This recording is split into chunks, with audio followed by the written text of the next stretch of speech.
And, in your case and in my case, it's about the work. Yeah. It's about the things we do to earn a living. It's about the things we do for fun. It's about the relationships we nurture. And, we just,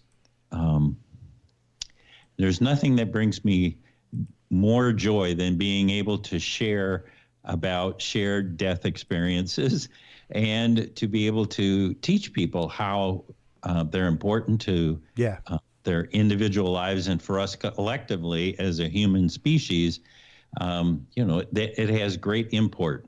So that's a really long segue into how did I get into this? It's because I had a shared death experience, and it happened in 1981.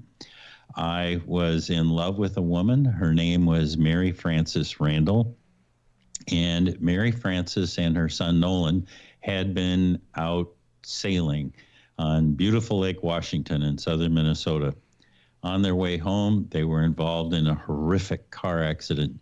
Mary Fran was killed outright, and Nolan sustained a mortal head injury that it would take him 6 days to make his final transition. Oh. That becomes important because Mary Fran was one of 9 kids.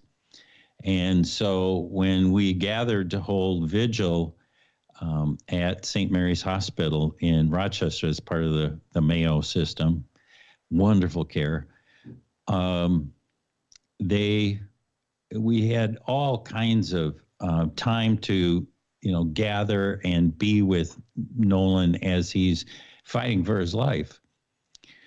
There were so many of us that we just said, oh, we can't get into this little tiny hospital room. What would be the best thing to do is to just, 2 of us, every 2 hours, we go in and talk to Nolan. The nurses had advised us that even though Nolan was in a coma and he would never come out of that coma, even though he was in that coma, the last sense to go is the sense of hearing. So it was important that we talk to him. Yeah. And as it turns out, my shift, we drew lots, and my shift was 3 a.m. to 5 a.m. in the morning of the 6th day. And my partner was Janny, Mary Fran's oldest sister.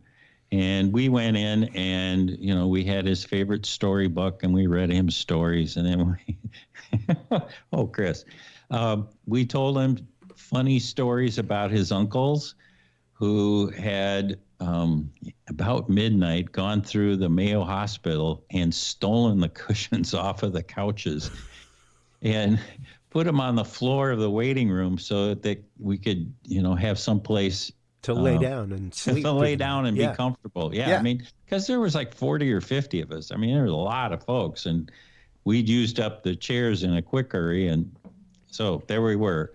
And so, we just, it was light talk. It was fun talk. It was serious talk. And then it gets to be about 4:45 in the morning, and Janny goes to the end of the bed and she looks at his vital signs and where he was now, and looked at the monitors that were surrounding his head. And she held out her hand to me and said, Scott, it's time for us to say goodbye. And so we pulled up chairs next to his head and we told him how proud we were of him and how impressed we were with his fight to stay alive and to be with us. But Janny told him if his mother should come, remembering that she had died at the scene of the accident 6 days before. So if Mary Fran were to come for Nolan, to come for you is what she said, it would be the right thing to do to go with her, to be with her, and that we would always love and adore him and remember him, but being with his mother would be the right thing to do. And we just said to him that we would always love him and that he would always be part of our life. And then it's 5:00 and the next crew came in and our shift was over and we went back into the waiting room and found a spot on one of the cushions to lay down for a little bit. Well, Chris, it wasn't more than 45 minutes later that the nurse that was on duty came in and said, he's made a shift and his vital signs are now dropping, and it would be time for us to go in and all be with him. Yeah. So this whole crew gets up and files into this little hospital room. And as luck would have it, I'm one of the last people to enter into the room, and it's already 4 deep around the bed. And I went, oh, this is silly. So I just went over and sat on the windowsill next to Brother Willie, and we just waited. And what happened was that, eventually he flatlines. And when he flatlined, what I experienced was Mary Fran coming across the veil and scooping her son out of his physical body. And they had this most exquisite reunion that you could only imagine between a mother and child. And it surprised me because I was able to feel what it is they were feeling. And then what surprised me even more was that they then turned and came over to me, embraced me, and then the 3 of us left and went to the light. And when we entered into the light, it was the most extraordinary experience that has ever happened to me. It was this unboundless love. It was unconditional. It was like every fiber of my being was merged with the love of the universe, that I was connected to that love and everything that was available. And yet, Chris, none of that mattered, because what really mattered to me was that the 3 of us were there and that we had a chance to affirm our love and affection for each other. We had a chance to say a proper goodbye. And, because I wasn't anywhere near the scene of the accident. I was at work when it happened. And then we had a chance just to be together in that space for a while. And then at some point, it just felt complete. Like it was not like we're done or out of here, Taylor, see you, bye. No, it was like, for now, we're complete. And that felt perfectly appropriate. So the 2 of them then turned and left and went further into the light. And then I came back into my physical body, sitting there at, on the windowsill. So anyway, I should pause there and just say, any questions with that part? A couple, because you were fully awake, you were alert. It's not like you had fallen asleep on the windowsill and this was a dream. It's much more like what you experienced was a moment of bilocation with him as he journeyed forward. That's exactly right. Okay, so we're going to jump right into part B of the story. Yes, please. Because you have a perfect segue there. So I was with Mary Fran and Nolan in the light, and I like to explain it like 100% of me was there with them in the light, and 100% of me was there in the room with the other grieving relatives. Yes. And I say it like that because it's not like my consciousness split. That would be to diminish either one of them. And that isn't what happened. What happened was I was fully present with them, Mary Fran and Nolan, and I was fully present there in the room. And I know this because as I'm sitting there, I am just glowing. It's like the love of the universe is inside my physical body and is trying to break out. And, you know, my countenance was of ecstasy and love and appreciation. And it was so overwhelming that if anybody had looked at my face then, they would have misunderstood that expression of joy, because, you know, we just lost Nolan and we lost Mary Fran 6 days before. Nobody would have understood. So I did the only thing I could think of, which was to take my hands and put them over my face so that I could hide my expression. And I stayed like that until, you know, my other consciousness that was in the light could come back and the two sides merge again. And I was they both clicked into place, and I could be with the other grieving relatives in the room, friends and relatives, and on their plane at that point. Yeah. And, you know, it was hugging and crying, and it was incredibly sad. And I didn't know what happened to me. I mean, it was really quite extraordinary. It's just, I mean, I grew up as a mainline Presbyterian in a small town in southern Minnesota. There was no way that could prepare me for being able to, you know, witness somebody coming across the veil and and that reunion with the two of them in the light, and the communications that happened, and, you know, me being in two places. I mean, that's just not part of the lexicon of the Presbyterian Church. I gotta tell you. And you know, I got goosebumps as you were telling your story, and especially explaining the way it felt, because that is a lot of akin to what I consider to be my first religious experience, which is literally what led to my call to the seminary. And the only way I can explain it to people is I was bilocated. I was in the church with everybody there, but in the presence of something else at the same time. Yes. And that's the only way that I've ever been able to explain it to somebody, was that I was physically present in two places at the same time, not bifurcated in my mentality or anything like that, but uniquely aware of the fact that I was in two locations. And once again, like you said, with just a feeling of radiating love of everything.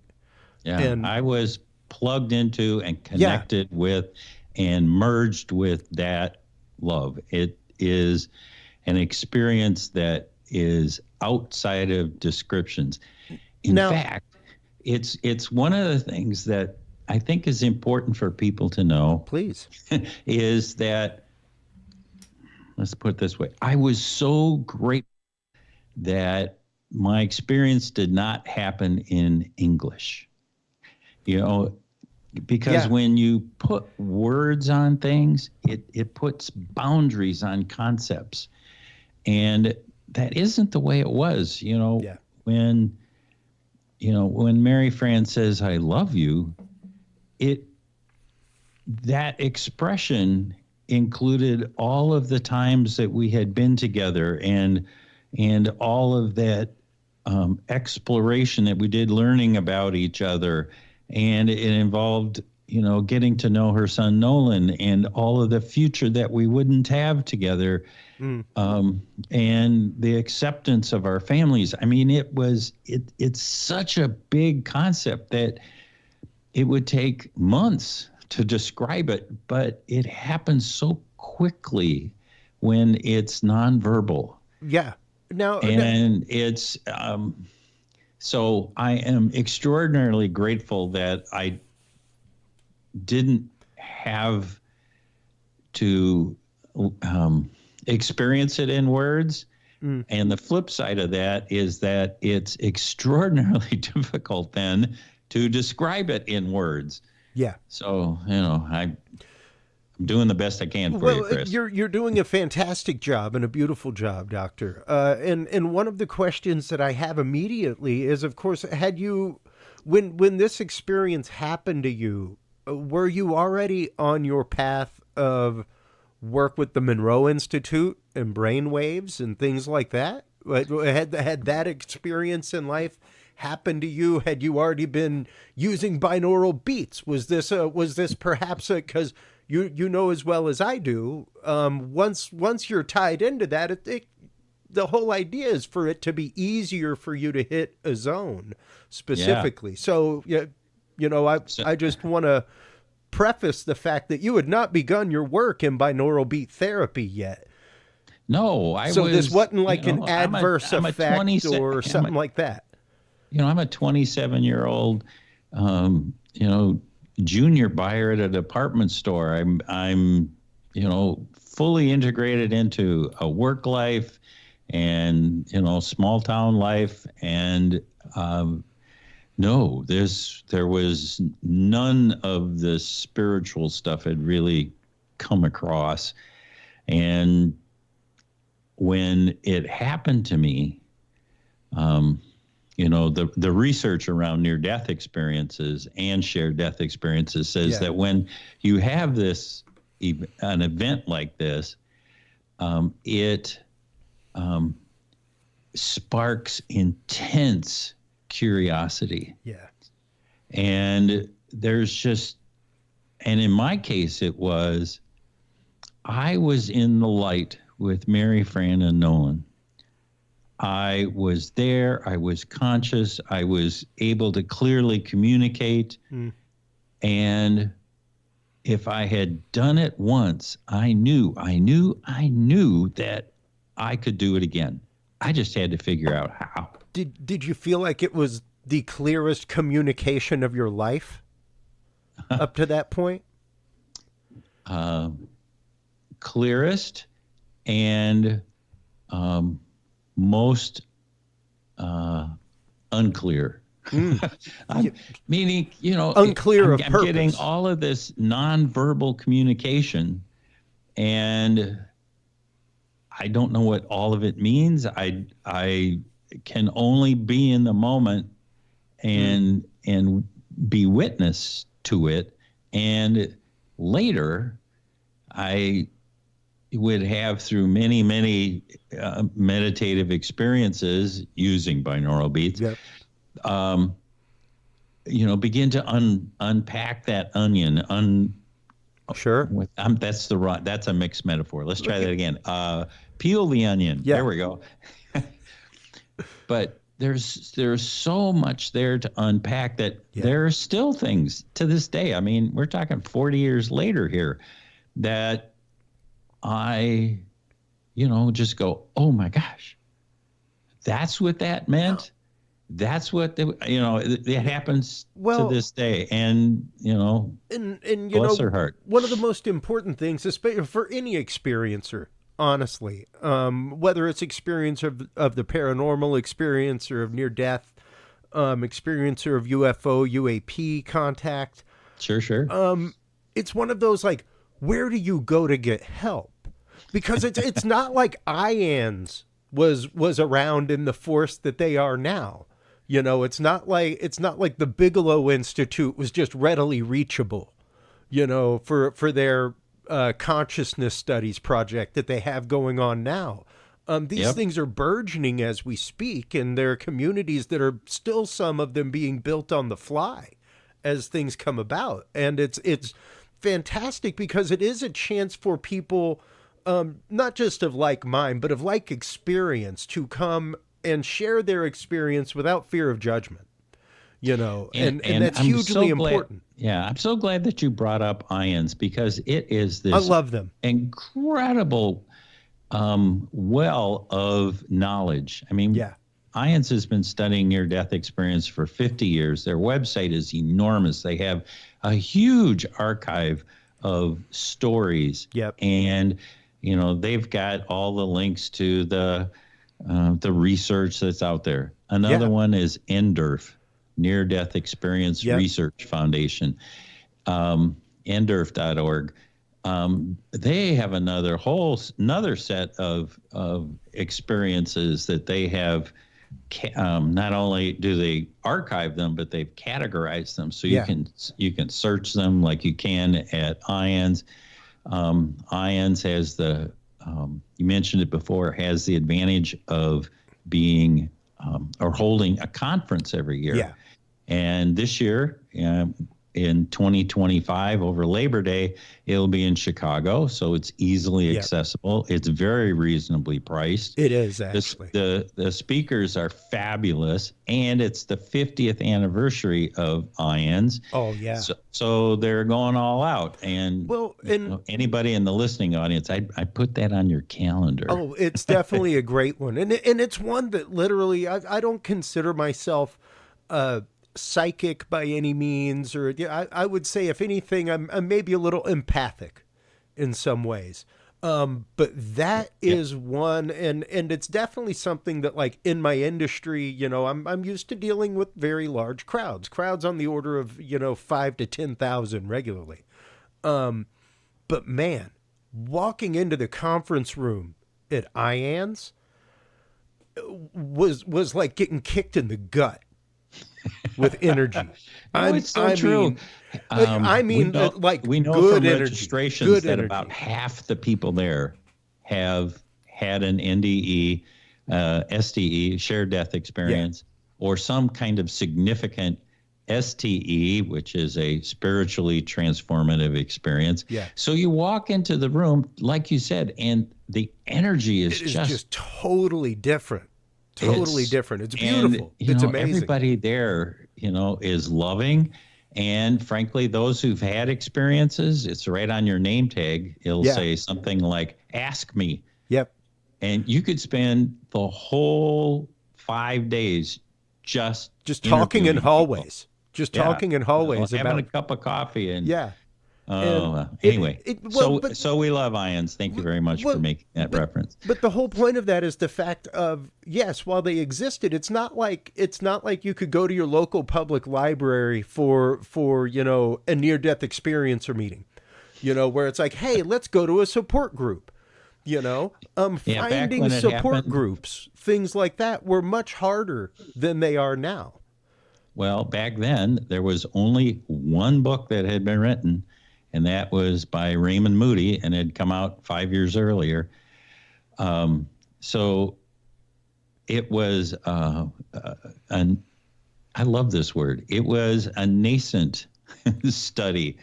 It was way, way, way at the beginning. And what we knew, frankly, Raymond Moody's book, even though it's not, scientifically rigorous, that wasn't his point. His point was to gather stories and talk about them, and to plant a flag out there and say, researchers, something really interesting is going on out here. Please take this and run with it. Meanwhile, I need to finish being a doctor, because he was doing his MD at the time. He's an MD, PhD. Totally bright guy. So it was really tough. And that curiosity that I spoke about, for me, the only thing I could figure out to do was to visit the ancient sites of, the ancient religious sites around the world, to see if there was any extra special juju that was around that could propel me into that space. And so I did. It went all over the world.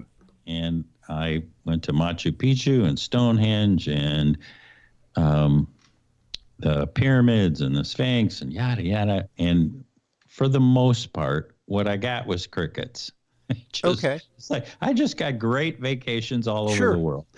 And, and then I did seminary like you did. I also studied with shamans in North and South America. They helped me a little bit. But what really tipped the scale for me was the Monroe Institute, who had developed a meditation technique that uses binaural beats to help you enter into and hold those states of awareness. And it was there in in their very first class that they teach, it's called Gateway.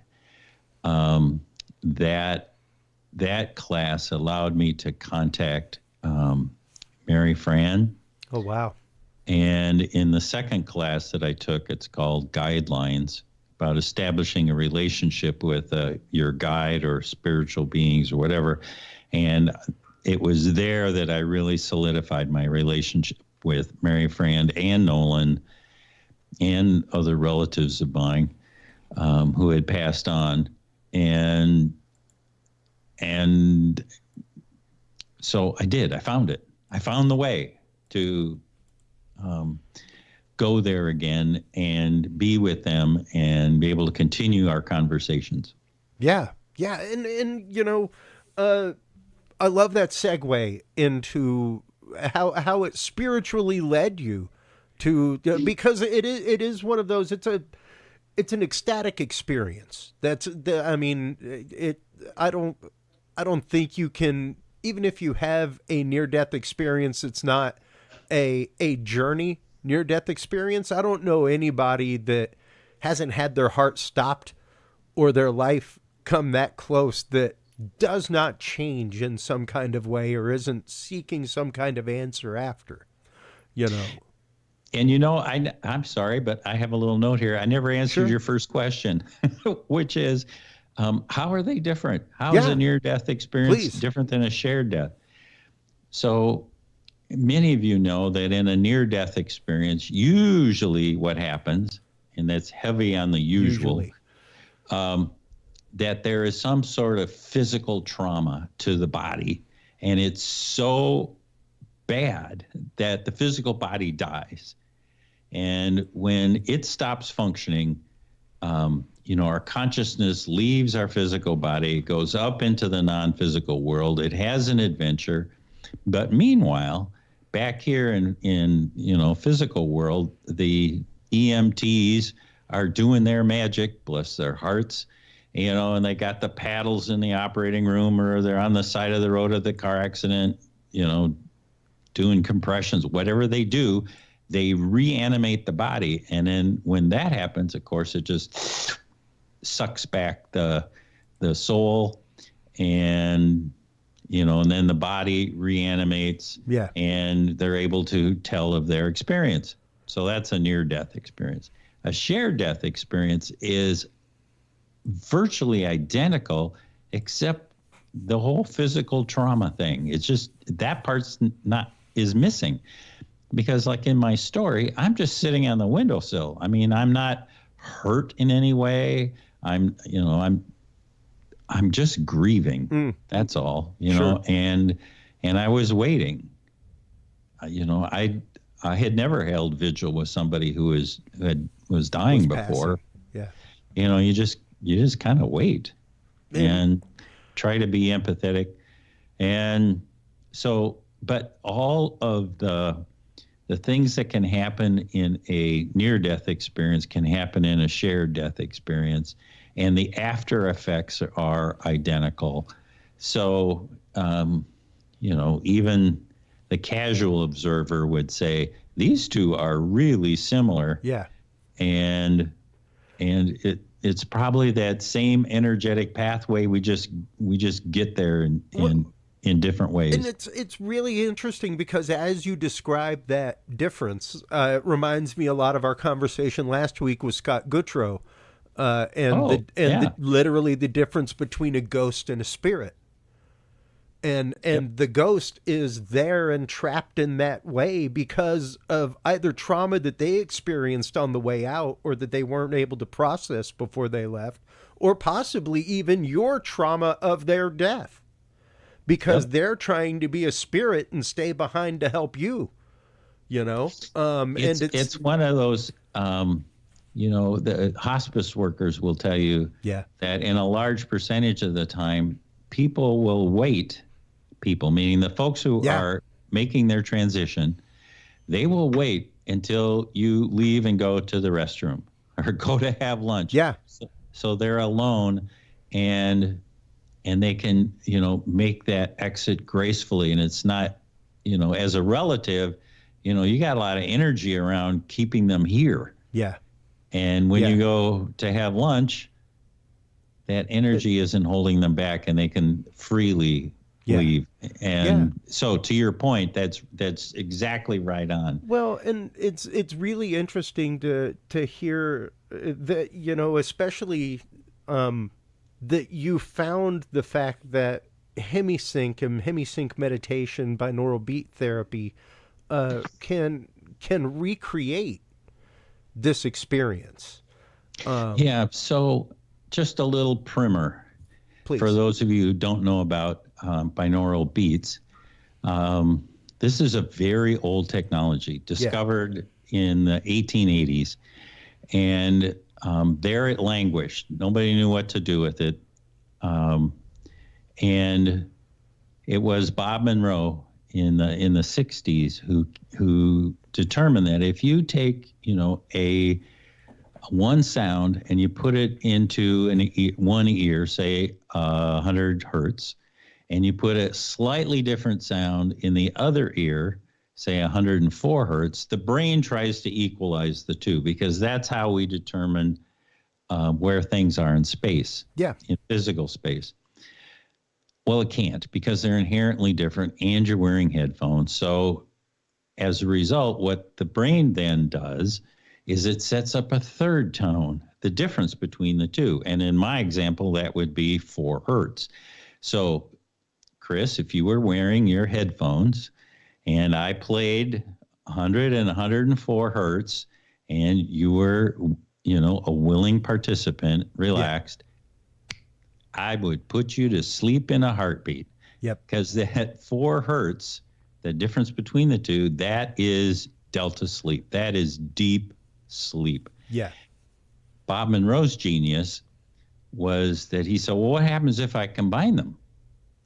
And he said, what happens if I take wide awake alert? That's where we are now. You know, and that would be a difference, say, of 12. So you would have so you play that, so you have the difference of 12, and you play the deep sleep at the same time. And now all of a sudden you have it where the body just kind of drops away from our consciousness, because it is asleep or close to asleep, deeply relaxed. And then, you know, bright, awake, and clear would be that 12 hertz. And so you're now in a state of this bright, awake consciousness, and the body is deeply relaxed. And that was the state that Bob Monroe used to jump out of his physical body and do the explorations in the out-of-body state, or some call it astral travel, same diff. And so if you're able to do that. And he set up a whole institute to teach people about how to accomplish that. And along the way, he started messing with different frequency, you know, differentials and different combinations. And he discovered that, you know, based on what frequency you put into people's ear, their physical and their non-physical bodies begin to resonate at that difference, or that cake mix of differences. And they go to some very specific places. So, you know, my expertise is in near-death experiences. And we know that the tunnel, for instance, that transition vehicle between the physical and non-physical world, that exists at a certain frequency. As does the reunion that you would have with the dead relatives, as does, say, a past life review. Or a life review, gets a better word. You know, there is a frequency where it makes it easy to connect with non-physical beings, angels, divine beings, dead relatives. You know, there is a frequency that's really good for that. And there's another frequency that is really good for that area where we exist between lives, that area of life between lives. And, you know, there's the Akashic records, and there is the universities and the places where we plan not only this physical world, but our physical lives. So there are many, many of these different frequencies, and you were exactly right into saying that as we change our frequencies, we can have a different set of experiences. Yeah. And the lovely thing about binaural beats is that it's easy. I mean, you just put on the headphones, you relax into the tones, and if you are a willing participant, have the headphones on, within 20 minutes, you are there. Yeah. Full stop. No exceptions. And, you know, I get asked, especially a lot whenever I'm on shows talking about my therapy music, things like that, my chakra realignment albums, that kind of stuff. The difference between binaural beats and like frequency therapy. Because frequency therapy is out there, you know, whenever you're talking chakral singing bowls, things like that.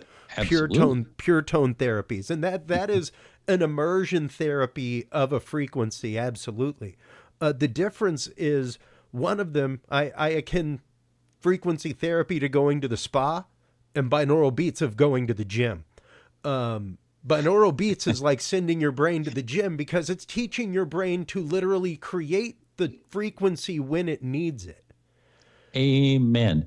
And, you know, the lovely thing is about binaural beats is that, you know, you do an exercise 3, 4, 5 times, you know, and the brain goes, yes, God, I got it.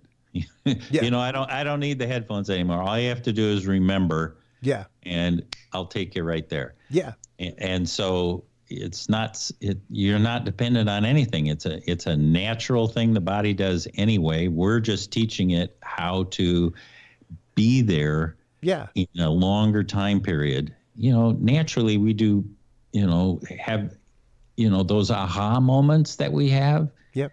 Those typically happen around when the brain is synchronized, when the right and left hemispheres are working together on a problem and they're at the same frequency. We get this aha.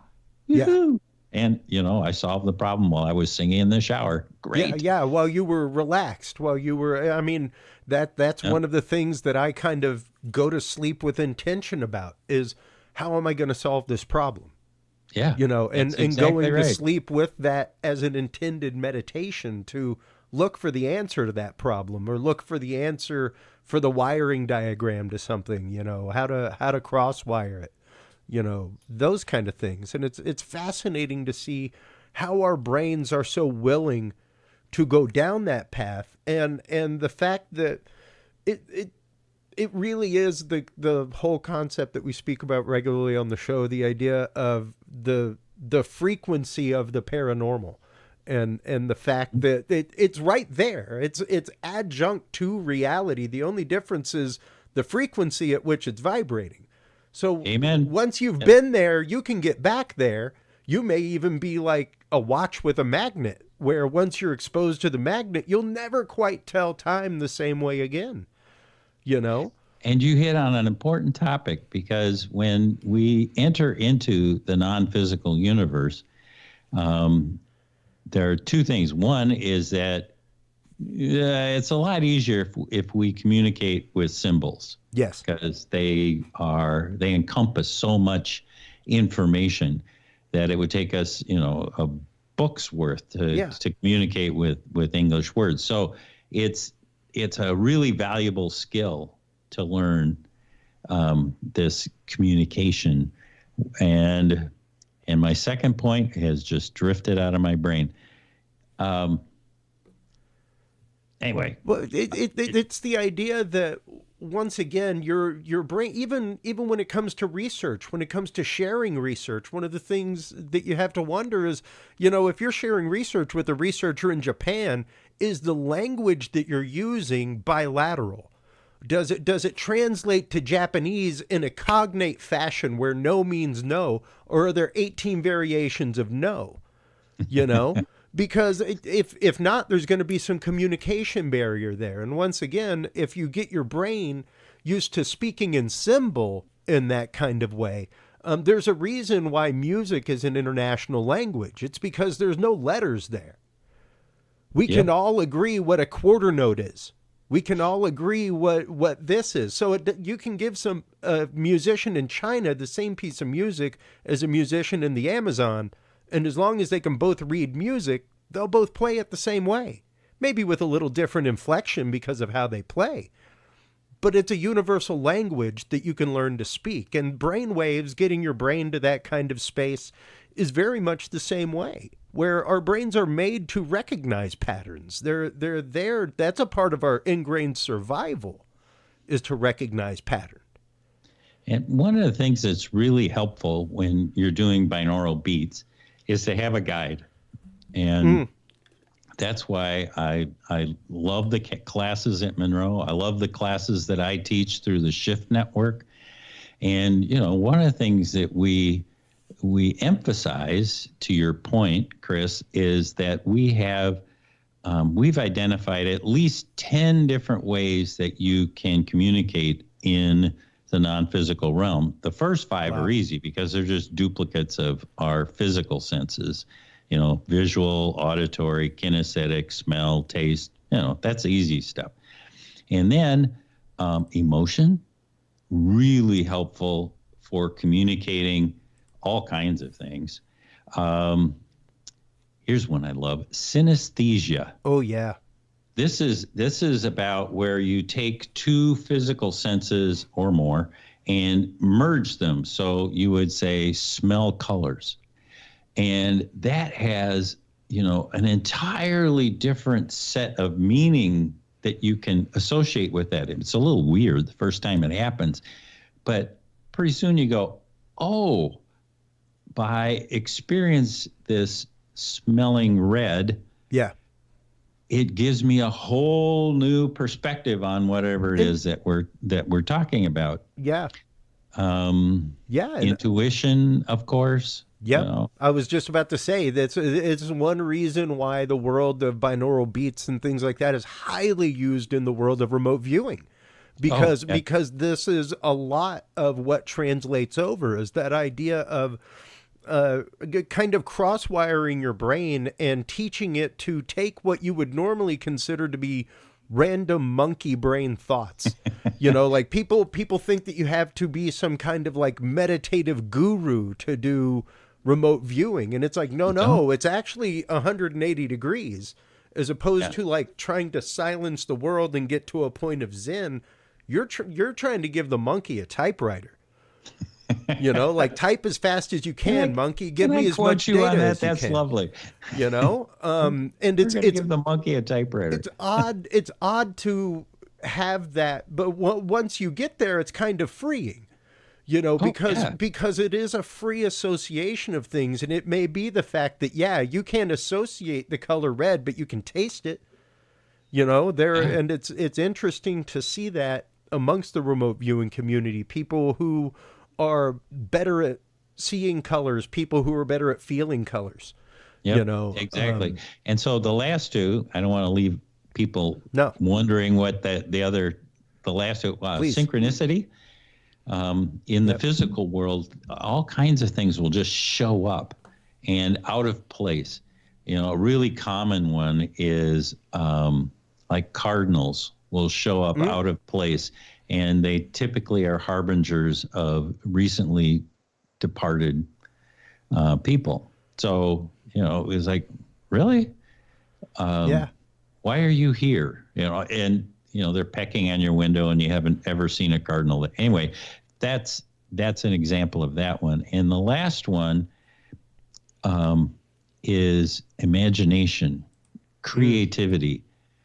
And, you know, if you go back into the beginning of Genesis, right? If you're a, you know, Hebrew Bible fan, you know, the opening of the Bible God talks about, you know, before there was anything, there was the void, and it was deep and it was dark, and God used his imagination and created light.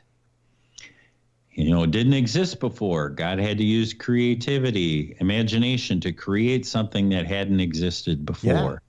Yeah. And we do that all the time. That's what imagination is. It's using that same creative force that God used when he created you know, the physical world. So I highly respect imagination and its ability to act as a kind of like a prime the pump. Yeah, a catalyst. A catalyst to what comes after, because I just remembered what that second thing was. What's that? It was about how we use creativity to open ourselves up to have this this direct flow from the divine. Yeah. In us, through us, so that we can then act in a way that's appropriate, because this universe that we're a physical universe, and physical universe requires action. And we talked at the beginning of the show that joy is something that will allow us to put action to our intuition, and to say, okay, today what I want to really do is just go for a walk out in the woods someplace. We get in the car, you drive there, and you put it into action. And that's when things start to happen for you, because we live in a reactive universe. Yes. Meaning that what you put out is what you get back. It's not the other way around. People sometimes think the golden rule means that, What the golden rule is all about is what you put out there triggers that imagination, that action triggers the non-physical world to bring you what it is that you need. And that's a huge thing to know, that intention drives everything. Intention drives manifestation, quite literally. And to take that beautiful poem that you brought up a second ago, the beginning of the book of Genesis, where the earth was formless and void until God spoke and said, "Let there be light." It was his voice. It was the vibration. And that's where that's the one thing that I've always loved about Kabbalah, things like that, is that it really does reduce it down to the fact of God is the number one. No other number can exist without the number one. You exist because of the number one, and you are intrinsically tied to the number one because the number one exists. And it's like, number one, that'll shake your brain to begin with. But when you start getting into the fact of, because you are spoken into being, you now partake in that same divine vibration of creation, which is why your words mean so much. That's why when you curse somebody, when you say bad things to them, when you say mean things to them, it hurts more than a physical assault. It'll stick with somebody longer, and it's interesting to see that, because so frequently we speak our own path into being, and sometimes that can be a path of negativity, sometimes that can be a path and once again, just like training your brain to go into great frequencies to do beautiful things, you can retrain your brain through that same technology to start thinking better things, to start being more positive. So let's face it. I mean, we live in a crazy world right now. Our bit. Politics is just it's just crazy. Fakakta? Anyway, and people who are anxious about the future, about what's going to happen, yada yada. Literally the best way is to remember what joy feels like, and to go into that frequency of joy. I'm with you on this one, Chris, that it's all about the intent to be in a joyous place and to operate from that place. And if you operate from that place, then you are hooked into that primordial oneness, as you described it. It means that we are using that frequency that God used to create the universe, and it is overwhelmingly love. It's just it's to touch that space, whether you do it through meditation or intention or a through shared a death bilocation experience. There's all kinds of ways to touch it, but when you do, extraordinary things happen. Absolutely. And once again, much like your experience in that hospital that day, much like your experiences with finding that again with binaural beat, that is a system that you have to consent into. You know, you literally have to allow your brain to do that and remind your brain that it's okay. Go do that. You know, and yeah, you know, you may be opening up a raw nerve for a minute or two, you know, most definitely. Because I will admit all the time that shutting off that connection was something that literally led me to a point of addiction in life, doctor. Wanting to no longer feel that connection when I walked into a room to know who to talk to, things like that. It can lead to bad places, but once again, you can find your way back from those things, you know. And let's face it, the rule is, what do you do most of the time? Yeah. You know, we have a crummy thought now and again, and we act badly now and again. So what? That's humanity. That's humanity. Welcome to the human race. Well, welcome to a waveform. Yeah, welcome to, and so you can, it's like, oh yeah, I slipped again. Okay, yeah. I'm gonna operate from this place of love, and I'm going to experience that with whomever I encounter today, and it's a hoot and a half. Yeah, and when you choose that role. Well, and it's much like stepping into any session. You know, you have to step into it with the best of intention. You have to step into every day with the best of intention. You know, that is the frequency point that you have to hit. You know, is remember that you're part of that frequency. You know, like you're the beginning of the vibration of that string, everybody. And it's been a beautiful coalescence of conversation tonight, moving from your deep spiritual experience and how it led you down this path to how your work has led you right back to that journey and to a fulfillment of that, and to being able to pass that beauty and connection on to other people, Doctor. It's fantastic. We've got about 2-3 minutes left. In that time, let everybody know where they can go to get a hold of you, where they can go to take your bilocation training and things like that, because you actually have classes that kind of send people down this path through it, both beginning and advanced classes. So let's talk about those classes a little bit, as well as your Into the Light series, which I absolutely love. So the way to get a hold of me, or way to plug into this work, is to go to my website. Everything is there. So it's neardeathmeditations.com. Yeah, look at that. There's a picture of it there. Yeah.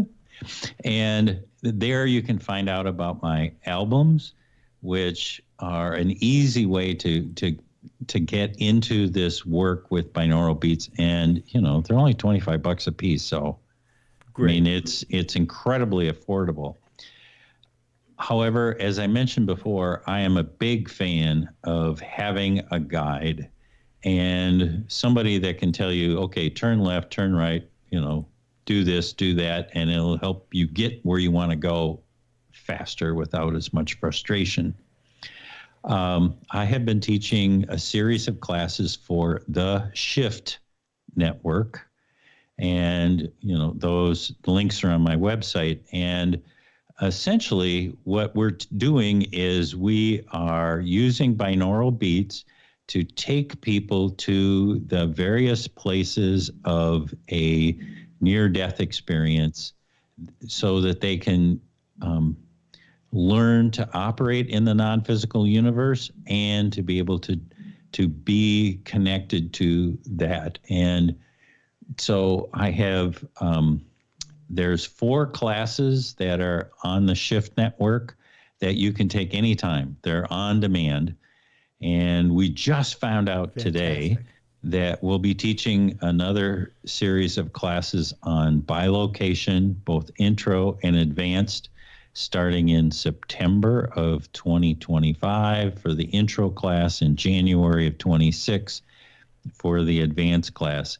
And these are fabulous classes. You know, if I get to pat myself on the back, I'm going to do it, because you should.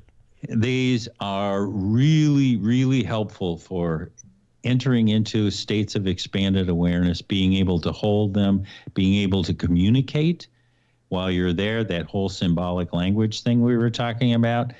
And then once you're there, it's like, okay, well, what do you do? So we have all kinds of things you can do. I mean, for me, I was driven to have communication again with Mary, Fran, and Nolan. I was able to do that. I was able to talk to my other dead relatives and friends and it just opened up the door to this amazing partnership that's available to us from the non-physical world into the physical world, because we can bring in those skills of the non-physical right into the world of the physical. And it just makes our life so much fun to live. It just gives us more peace and joy to have that perspective. So thank you for allowing me to hit that softball question. Oh, no, absolutely. It is one of the, especially with people who are doing work like you out there, trying to not only help people reconnect or even connect for the first time with that spiritual side, and understand the fact that that can happen outside of a building, that can happen outside of a doctrine. Those things can happen on a daily basis if you want them to, and that is absolute. I'm all about helping people spread that message. So, thank you so much for coming on and talking about this and being so open and candid, not only about your experience, but about the spiritual path that this experience sets you on. Well, one of the things near-death experiencers tell us is that we are on the cusp of some fabulous change for us as a human species. The transition may be a little rocky. Yeah. So that's okay. Let's learn what it is that this new world that's coming is going to be using those skill sets that we teach in the classes and that near-death experiencers have had a chance to learn. So, first one, pursue your joy. That's it. Do it with love. Absolutely. Doctor, thank you so much for your time tonight. I greatly appreciate it. Chris, has been a huge fun. We always have fun together. Thank you. Absolutely. You take care. You have a great evening, and I'll be sharing links for the show and everything tomorrow, all that kind of good stuff. Thank you so much, Doctor. Okay. Bye-bye. Absolutely. While you are online checking out everything from Dr. Scott Taylor at neardeathmeditations.com, everybody, make sure to stop on by Curious Realm. CuriousRealm.com is where you can like, follow, subscribe. That is where you can find all of the episodes. Don't forget, tomorrow night, if you are in the San Antonio area, we have the Symposium of the Strange coming up tomorrow night, featuring Josh Turner from the amazing show Paranormal Roundtable, my neighbor right down the road here in Austin. He will be talking about the Dogman phenomenon, not only here in Texas, but beyond. Interesting stuff. Stop on by, check that show out. It's been a great series. We'll be announcing more stuff soon, all kinds of things. So when we come back from this quick commercial break, everybody, we will be joined by our good friend, Earl Grey Anderson. He is the head of Southern California MUFON. We will be talking about all of the recent kerfuffle with the egg-shaped UFO. We'll be watching the egg-shaped UFO video that dropped. I got a chance to watch the whole 3-hour conversation with the whistleblower. So we'll be talking a little bit about the whistleblower, his background, what some of his messages mean, things like that, when we come back from this quick break with our good friend, Earl Grey Anderson. The key to good science is good research. At the heart of good research is a good data set. With the field observation and encounter log from Curious Research, You can easily keep track of your investigative information all in one place, making it easier to review cases and readily see comparisons and contrasts between them. Whether out in the woods squatching, in a back room gathering EVPs, or using high-tech gear to track UFO, UAP activity, this easy-to-carry, pocket-sized scientific data log is the perfect companion for any field researcher. You can find your copy of the Curious Research Field Observation and Encounter Log at Amazon.com, or visit the official Curious Realm store at curiousrealm.com/store to reserve your copy for yourself, your family, or a mind that you want to open. That website again is curiousrealm.com/store.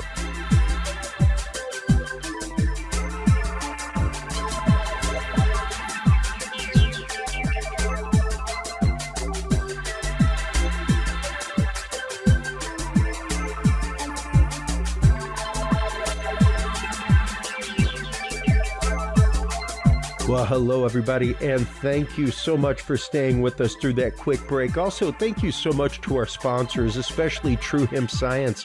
If you're a user of CBD products like I am for travel anxiety, daily anxiety, things like that, stop on by truehempscience.com. Use the code CURIOUS7. That will get you 7% off your entire cart of $50 or more. And get you two edibles on the way out the door as well. Christopher Lynch uses a spigeric process to use and reuse and combust and reuse every part of the hemp plant, everything from seeds, stems, roots. Every part of the plant is used to create a full spectrum CBD product that is absolutely amazing. Terpene profiles and everything. Stop on by and check them out. Curious7 is the code that you want to use at truehempscience.com to save 7% off your entire cart of $50 or more and get two edibles on the way out the door. In this segment, we are joined by our good friend Earl Grey Anderson. He is the head of Southern California MUFON. Welcome back to the show, my friend. Hey there, Chris. How are you doing, buddy? Doing good, man. Doing good. Whenever I saw the egg-shaped UFO come out, I was curious about it to begin with. It was highly hyped. That's your realm. It was highly hyped all over the place, of course, as these whistleblower testimonies and things tend to be. 1 second, let me play the video real quick, the actual 1 minute clip that comes from Ross Coulter and Reality Check on News Nation. News Nation has independently obtained previously unseen video obtained from a secret UAP craft retrieval program. This extraordinary footage clearly shows an egg-shaped object dangling in a sling below the belly of a helicopter.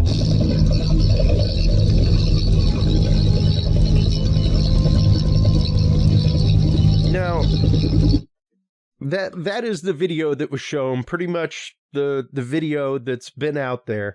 Now, what gets me, and this is just me, I only work in the world of audio, video, things like that. I don't know that I would drop a projector from the ceiling from a cable or a chain without a crew at the bottom to receive it. Much less an invaluable craft, be it our craft, be it an unknown craft, what have you. If this is something that you are sending a team out to retrieve, why is there no crew on the ground to receive it when it gets to the reception point? They literally just let the thing dead roll. It just drops and rolls, which to me does not really... I don't know. That doesn't belie something intrinsically valuable to me. Whenever it's something along the lines of hey, let's go out in the middle of the night and retrieve this thing that was called in. And the story gets wilder, Earl. It's interesting. So, what is your assessment of the actual video that was put out of the craft itself? Well, most everything goes in my maybe box. Okay, like Peruvian mummies, Maybe. that look sort of like, you've seen the little memes where they have cakes made in the form of Peru. Yeah, but I mean, Robert Salas, he went to Peru. He spoke with scientists there, and they, he felt like, this just might be real. I don't know for sure, but so this goes in my maybe box, like a lot of things do. There's things about this case I like, and things about this case that really raise my hackles a bit. But, okay, now, why was there not a team below the object to retrieve it? Maybe it's irradiating something. Maybe it's, gamma radiation. You don't want to be near that. And we know a lot of these craft that people have died, if we are to believe some of the retrieval stories, like the Mexican Roswell case that my dear friend Ruben Uriarte kind of specialized in that case and did a, on-site investigation. And apparently there were a lot of military members that were killed by radiation from that object. So that could be, so you guys out there with the egg, I mean, if there's your excuse right there, why there aren't any, that's the only thing I can think of. Otherwise, you would certainly have some, and I mean, it looks like they're dropping it on some kind of pretty hardtack ground there. It doesn't look like this smooth. I mean, why were they taking it there? I mean, is there an underground base and there's like an elevator next to that area? Yeah. Who knows? I don't know. Yeah. I wish that there was a little more provenance behind that video, that we knew a little bit more about its origins and what, so, I don't know. And everybody, I mean, I'm sure, like most people out there, the first thing that came to my mind was Mork and Mindy, Mork from Ork and his egg. That is, Nanu. In the 3-hour-long interview, he said that is what they came to refer to this and other craft similar to it as, was nanus. Nanus. Well, there you go.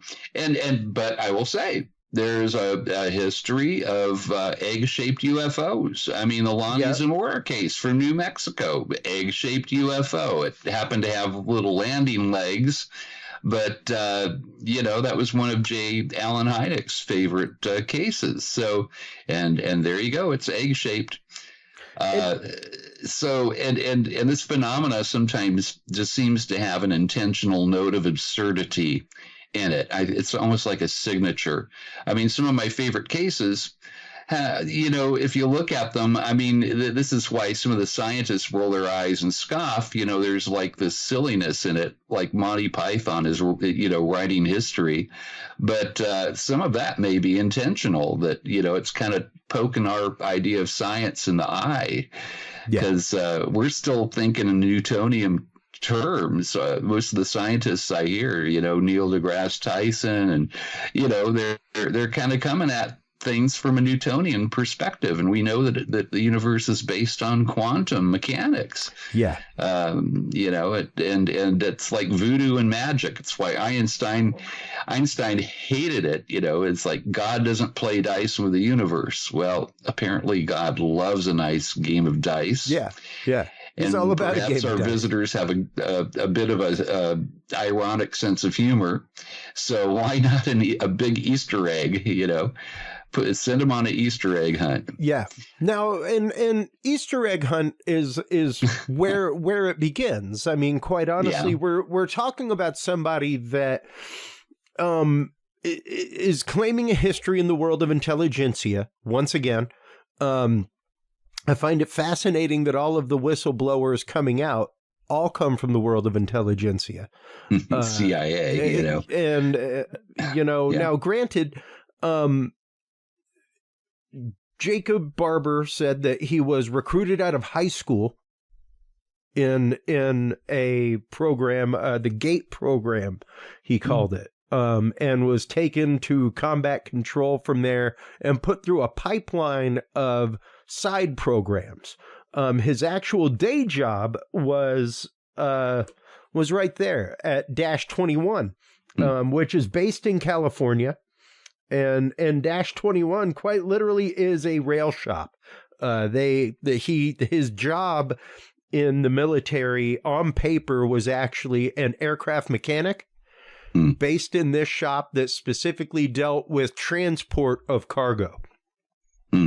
Well, there you go. And I'll say that it is true that our, the 3-letter alphabet organization I just mentioned, they do recruit from high school. They do recruit from YMCA and from churches and church groups and things like that.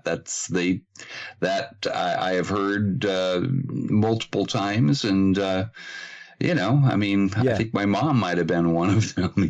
She was deputized as a young woman, and her history. You sort of have to have some, I think, intelligence background to be working in that field, and my mom was. So more and more, I kind of just figure. I'll never know. I've only known one CIA operative, and I don't know why he told me he was one, except I was a nurse for his kid, at home nurse. I saved his kid's life once, and this guy had insomnia, and he would wake up, and we would have long talks, and this was back in the 1980s, and he admitted to me he was a CIA operative. So, and he even said, YMCA. Yeah, that's where they got it from. So, yeah, out of high school is not unusual. My mom was very young when she apparently was recruited into whatever it was that allowed her, access to deep underground military bases. So I don't have any problem with that. Yeah, no. It's a life or job. It is. Well, and it quite young. It quite literally, especially whenever he's talking of it, he's literally my age. He's right at the same young age. Pup, then. He's talking about, graduating school in the mid 90s, going into these programs and being recruited into them in like 93, 94, things like that. So, that does not surprise me. Not one little bit. And even whenever I took the ASVAB, I remember I went and took it for a buddy of mine. I entered the seminary out of high school, went and took the ASVAB for a buddy of mine that entered the Marines, so that he'd get a little bonus. Like, hey, if you have a buddy come take the ASVAB, and you can prove that he came and took the ASVAB, we'll give you $50, So it was a recruiting thing. I went and helped a buddy out, but like they wanted me for intelligence.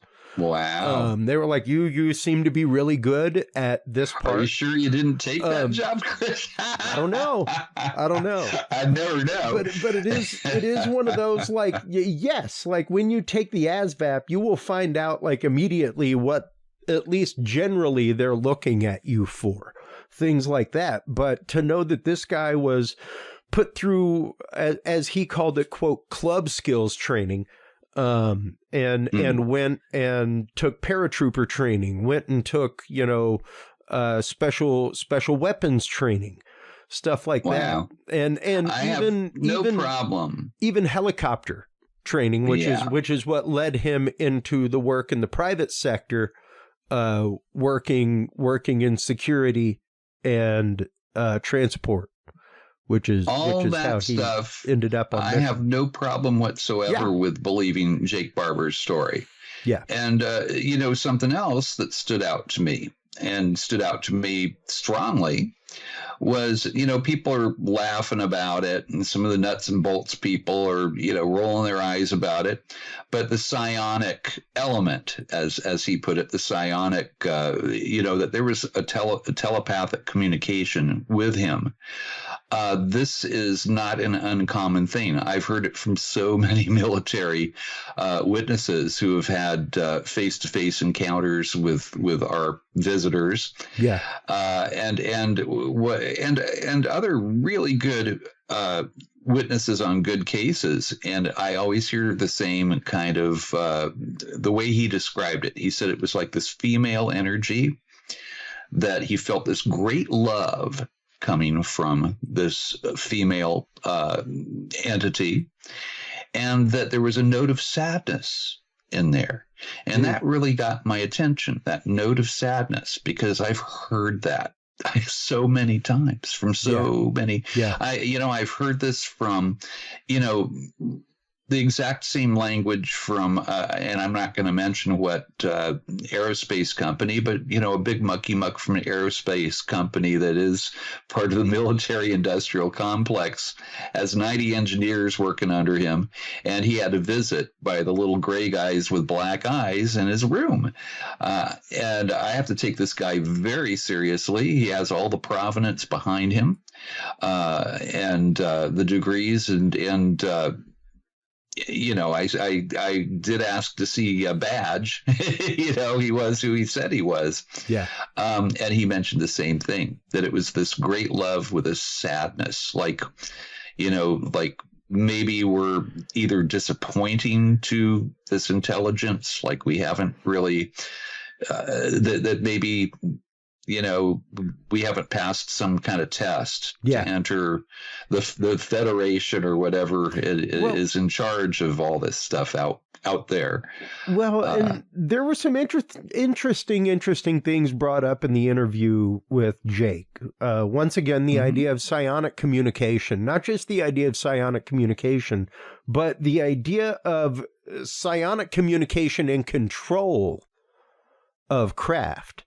Earl. Yeah, I've heard that too. The idea that not only can somebody summon one of these craft, as we've discussed previously, a la CE5 and Greer, and it's interesting that that's brought up. It's interesting that he has a relationship with Greer and has talked with Greer. And take that. Was that a bonus or a minus or a plus for you? Well, you found out that it's one of those. I consider all this stuff should be very well pickled. It should all have a good tablespoon of salt and sugar with it, my friend. The Greer Association, and all respect to Stephen Greer, he's done some amazing things in ufology. He was.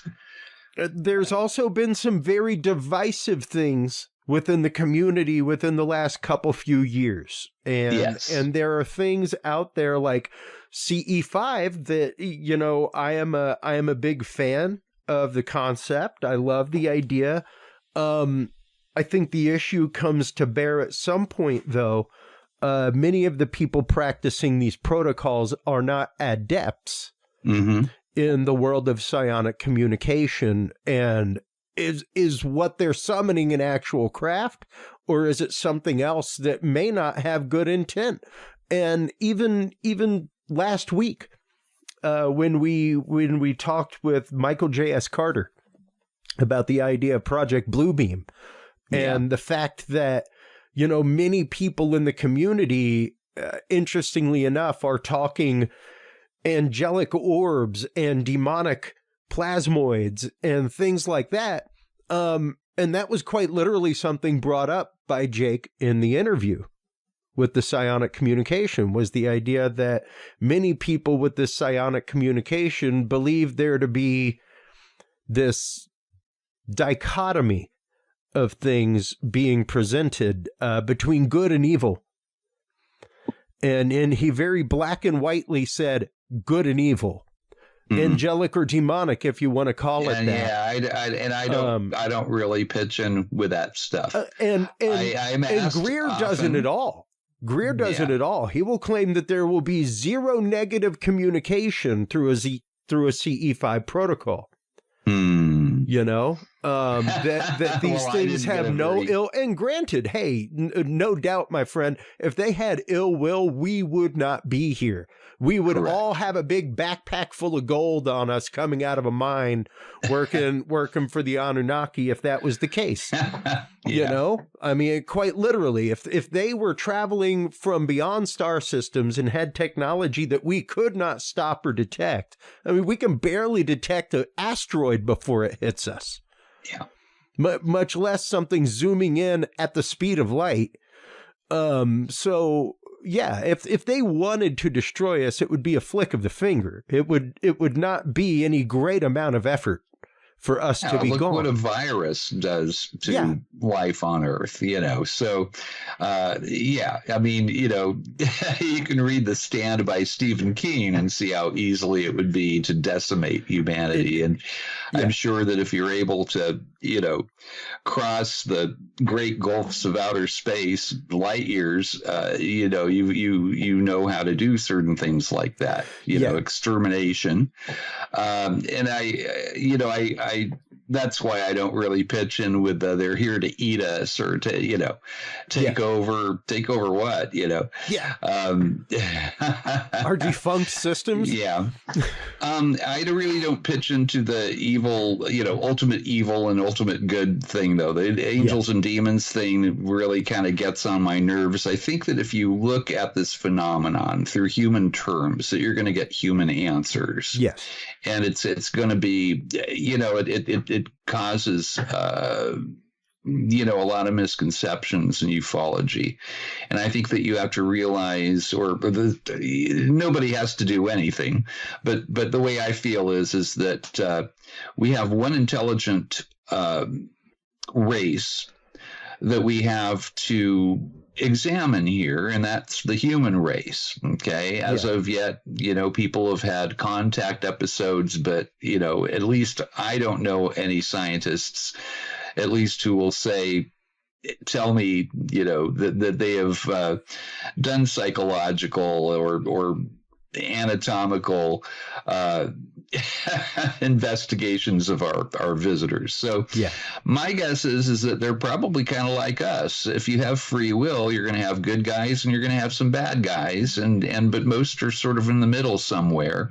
You know, if an alien is having a bad day, maybe he won't telepathically communicate with you and make you feel, you know, warm and fuzzy while they're taking your DNA from you.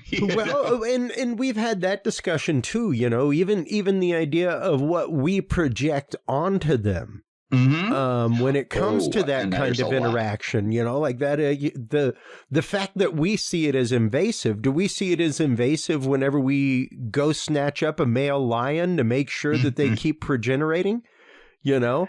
You're using my favorite allegory right now. Yeah. I think I used it last night at our MUFON meeting. But in fact, I mean, literally, you know, we tranquilize them, you know, from a helicopter. We, you know, we'll put a tracking device for the good on of the them. species, We'll take their blood, you know, for their own good, their own good, you know, so that they can continue because they're an important part of the environment.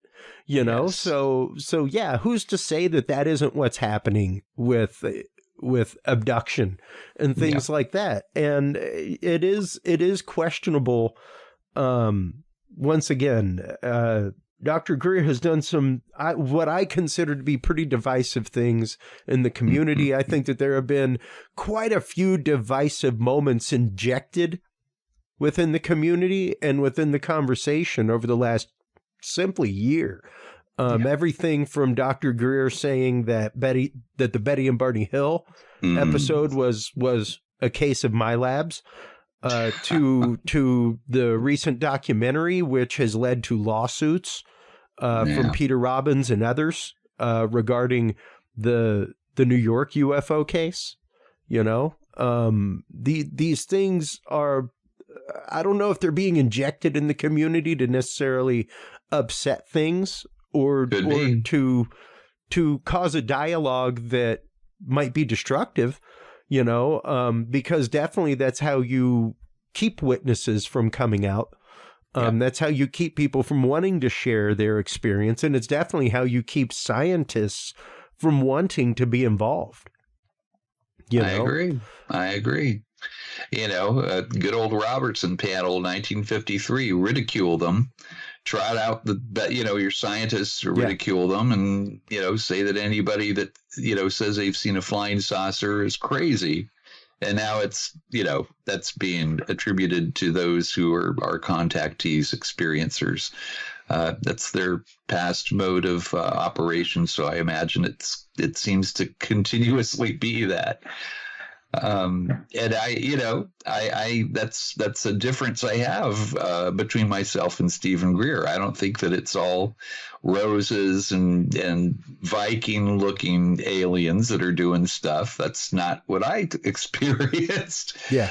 Mine just seemed very, all business and, anyway, but I think dogma is sort of like the end of all creative and open-mindedness and original thought. And as soon as you decide something, it's this way, and it isn't this way, you cut yourself off from learning. And that's one of the problems that I think in our scientific communities and in the three-letter organizations, they don't work with each other. And so, the Air Force has one attitude about UFOs, and then the Navy seems to have a bit more, open-mindedness about it. And it goes the same with, people aren't sharing what they know with each other. Yeah. And we're like the blind monks in the room trying to describe an elephant, the blindfolded monks. And one's got the foot, one's got the tail, one's got the trunk, and one has the ear. And they all think that their specific part of this elephant is the elephant. And you actually need everybody, in everybody's opinion, to know what an elephant looks like. Yeah. And and it's the same thing with people deciding it's this way, and I'm not going to listen to other people, and I'm going to trash other people that think differently than me. Well, and we need them. We need other views. I welcome and embrace all. It's why Jacques Vallée and Hynek, they wound up it could be us from the future. It could be interdimensional. It could be planetary. They studied this for all those years, and that was and that's kind of where Jacques still stands today. I mean, we you don't have him being dogmatic about this being this. Yeah, and I think that that's something that Greer has kind of maybe gone astray on. That, scientifically, kind of especially, position, is it's hard to land on something that is still under exploration. You can have hypothesis. Healthy hypothesis is important. I have my favorite hypotheses. Yeah. I hope they're not here to eat us, but it is a possibility still. Sure. You're talking with Ron James, and, he mentioned that the other day, on his podcast. It's like, I mean, maybe they will eat us. I don't think so. I hope not. But I think we'd be a little stringy. Have to do more of those CBDs, maybe. That's right. But in all sincerity, it is one of those. It's something that I talk about not just on the show, but whenever I speak at conferences. The idea of research, proper research, does not and cannot happen in a vacuum. No. It's fantastic to have an archive of things in bankers' boxes in a closet. What?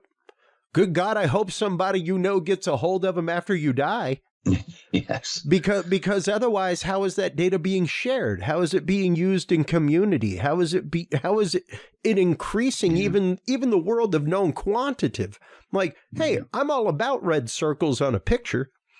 The more red circles we get, and now granted, you got to accept the explanation of what's in the red circle when presented. But the importance of that red circle and submitting the red circle for examination is that you are now expanding the realm of known quantitatives. And when you expand the realm of known quantitatives, you shrink the realm of the unknown.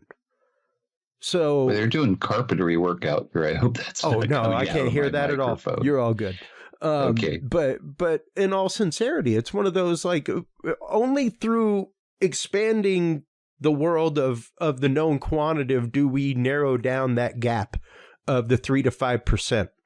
You know, so we've got to be able to take in more data. We've got to be able to look at everybody's pictures and when they're submitted, things like that. It's what grows the data field. This case, I've told you my pros and my cons with it, and I'm not going to go and make an edict that this is true, but I'm not going to go and make an edict on the other shoe either and say that it's a bunch of hogwash. And a lot of people have been saying that and trashing it on X. And it's like the same guys, haters of Lou Elizondo. Absolutely. And, and all these guys, David Grush. And it was kind of predictable that this would happen. Yeah. But there are things I really like about this case. There's stuff that, kind of raises my eyebrow. We'll see. One of the things that raises my eyebrow is the actual damages done to Jake. The fact that he has suffered basically like microwave radiation burns. And one of the things brought up was actually microwave technology being used to down craft, microwave guns, things like that, to interrupt the way that they operate and to down them for retrieval, as well as even the idea of directed energy microwave weapons being used on people. Yeah. And we know that, that all the above is, that to my best knowledge, that's all true. Yeah.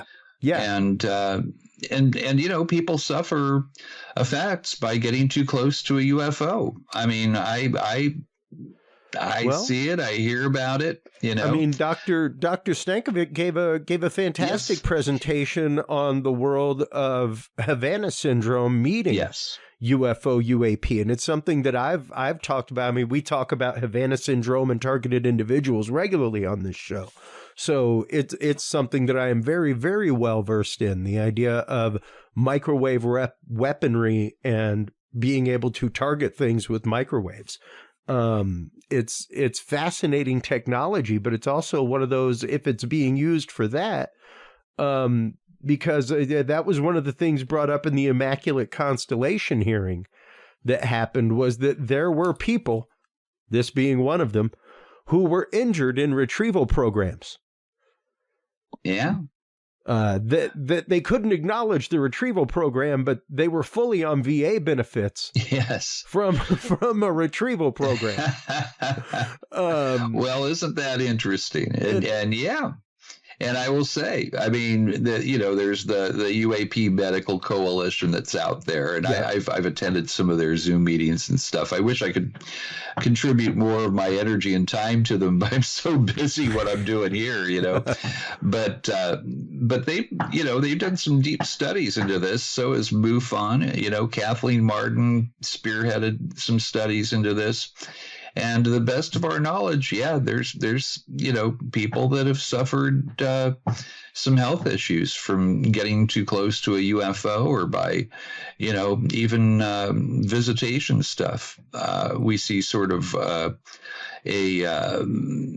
sort of like MS symptoms. If we are dealing with gamma rays, with opening of portals, supposedly that emits gamma rays. The film Terror in the Sky, they had a bunch of scientists that they hired with monitoring equipment, and they monitored gamma rays coming from this thing that opened up in front of them. And then electromagnetic, the high electromagnetic charge that UFOs apparently use to evade gravity. All of that apparently has side effects, and maybe this is why you don't have as many close encounters as you would think you would. Yeah. It's always a distant UFO picture, the fuzzy distant UFO photo and video. Absolutely. But maybe they're protecting us, and maybe the rarity where you have to take somebody. It's why, you very, very seldom will I come across a case where somebody is abducted 3 times a week or something. It seems like it's very gradual and not clumped together. And maybe that's to protect us. The hypothesis. Again, I'm not trying to make edicts or anything on this stuff, but anyway, I agree though with what he said about the damage that can be done and that people have been harmed. And absolutely. And it was interesting to hear him talk about the microwaves. It was interesting more to hear him talk about psionic and psychic use by the military, which of course, we talk a lot about remote viewing. I attend the remote viewing conference, and, even though the government says that they don't use remote viewers, they don't, but contractors thereof definitely do. Yes. And that's just it. Once things hit a proven realm, they'll gladly continue funding through other means.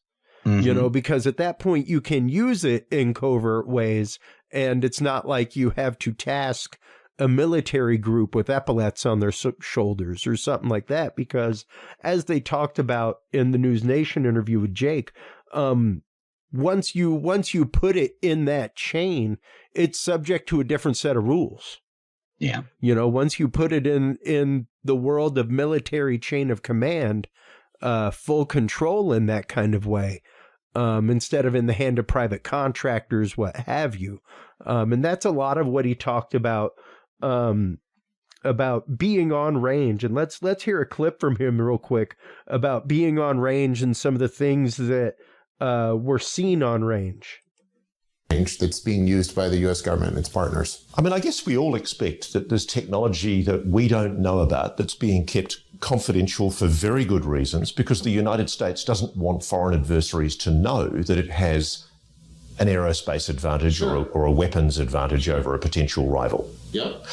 And were you telling yourself that for a long time when you started seeing anomalous objects on the range? Yeah, because just like it is now, you kind of have to train yourself. Even once you become a believer in the UAP subject, and you take some folks outside who are believers and they look up, they get really excited and falsely identify a satellite as a UAP or something else in the sky, an airplane that you might not be able to see its position lights or its strobe. So what Louis Elizondo has described as the 5 observables. Yes. Instantaneous speed, incredible hypersonic speeds, transmedium travel, water to air, air to water, positive lift, some kind of propulsion system that isn't explained by conventional systems, and stealth.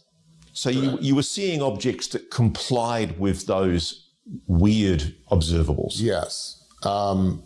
And at that time, you would also see things when you talk about the transmedium. So one of those that would raise your eyebrow is more of the transmedium characteristics, because things would come from the ground, like from the earth, from a ridge, from a mountain, or could pass through. So they'd come out of a ridge. Out of a ridge. Which, of course, sounds a lot like a very popular show in the community, Skinwalker Ranch. Yes. But when you're talking about, and this is something that I spoke about at the remote viewing conference, like the whole idea behind remote viewing being founded and the principles of it and the concept of it and the hypothesis behind it coming from a laser scientist, Hal Putoff, right here in my backyard. It's the same thing. There's a reason why people like him are read into these programs. It's because in order to, whether you're talking a gas laser, a solid laser, a liquid laser, a semiconductive laser, what have you, you have to know the vibrational principles of a medium so well as to change the way photons react and come out. And instead of them coming out as a scattered light, they come out as a cohesive, powerful light.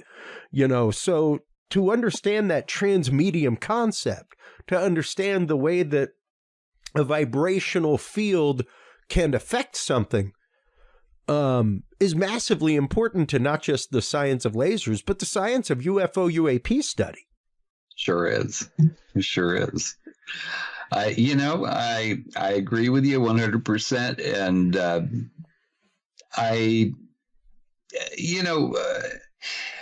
think that maybe, there's such a giggle factor out there and an eye-rolling thing that goes on in ufology. But you have to remember just the concept of a UFO, a nuts and bolts UFO, is crazy. It's just absurd. But yet, I've seen a UFO myself, Yeah. and so once you open the door to that, and maybe this is why disclosure is so difficult for, officialdom to do, because once you open Pandora's box, you got all the, it's the devil box, opening up with every fate coming out. And I know that they're afraid of addressing some of these issues, and especially with certain religious communities and elsewhere, that think in the terms of Satan and angels, and it's all this and all that, and there's no medium in the middle, no free will, really. It's all either angels or devils, And I think maybe we have to be willing to open that demon box and see what comes out. And it's probably going to surprise people. And stuff like this egg, as absurd as it sounds, this entire phenomenon is absurd. In fact, I think sometimes it is that it means to be absurd. It's intentionally absurd. So, and there you go, and there it is. Well, and people are trying to say it was an aerostat now, and it doesn't. It's moving like it's weighted. It's not a balloon. Yeah, the thing's weighted. So, but everybody's all up in arms and freaking out about this thing, and I'm not. It'll be interesting to see what it is. Well, and it's something that data, Earl, data, and then wait for more data. And along the way, form opinions, reform opinions, be willing to reform opinions, folks. But never forget the entire story. The entire story wasn't even released with the egg. All right. It was released like 8 days later. 8 days later, we got a full 3-hour-long interview with Jake. And that's what I watched today that had all this other information in it. All kinds of things that really, really went in depth, and where you can see, once again, a lot of his actual natural reaction to the psionic things. And I will say this, even as an editor, there were some funky things about the interview. There were some funky things in the way that, audio was there, audio wasn't there. It looked as though there had been second takes of a couple of the questions later on in the interview. There's definitely a spot where the question, where Jake repeats the exact same thing, and it's not like he repeated the exact same thing. They replayed the exact same thing. I have to watch the 3-hour interview. I haven't seen it yet. There were a couple little things like that. And I'm not saying that they coaxed the interview or anything like that. I'm just pointing as an editor, just some feedback, as quality control, just some feedback, but he came off very, very genuine. He didn't come off as though he was hiding anything. He didn't come off as though he was making anything up on the spur of the moment or saying things that were rotely rehearsed. I also think he was very, very candid in the fact that whenever he he didn't dance around the fact that he couldn't answer a question if he couldn't answer a question. He was very blunt with the fact of like, I'm not the person you want to ask that of because I don't have that answer. You know? Yeah. I mean, we have to ask the question, what's in it for him if he's lying? I mean, it could be, you know, I mean, there's such a thing as intentional disinformation from, you know, we've seen that, you know, AFOSI and the whole, you know, Greg Bishop wrote a wonderful book, you know, is Project Beta or Operation Beta. Anyway, we know that is a possibility. So but you know, you have to be open-minded enough to gather this stuff up and put it in your maybe box. That's right. And not laugh right off and not roll your eyes right off. Yeah. Because again, you know, this phenomena itself, it's absurd. You know, but, you know, people are starting to accept that it actually exists. And that's right. It's taken a while for that to take place, but so just keep an open mind about it, and we'll see what reels out. And I'm not going to say yay or nay, but I'm certainly not going to make fun of this guy or join in the Greek chorus of you know, doubting Thomases that are out there right now. They did this with a Tic Tac, and they were wrong. It turned out that the Nimitz affair and what happened on the Princeton and all that it was a real thing, you know, and I remember when that news story came out and it was treated the same way with the exact same amount of eye rolling. And so, you know, I'm just going to, you know, people just remember, you know, there have been some absurd things about this phenomena that now we kind of accept. Well, and the psionic connection. That's not new. It is nothing new. It's nothing new. And it's fascinating. Let's hear a little bit about that real quick from Jake. They knew something was about to happen. Does it happen to you? Yeah, I would say that I have a keen ability to make good decisions, short term and long term. I also find comfort in chaos, you could say. And I actually see things more clearly in chaos and tend to make very wise decisions. And is that a quality that you recognize in a lot of your colleagues in special operations? Yeah, you might be interested to know that people at an elite operator level, there's a lot of them that are left-handed, a lot of them that were artists as kids or still are, very good drawers, illustrators, musicians. They're also, if you were to describe their personalities, you might find yourself using some oxymorons like peaceful warriors, sensitive savages, you could say. That's a real thing. And I'll add one more. We're a bunch of dead serious goofballs.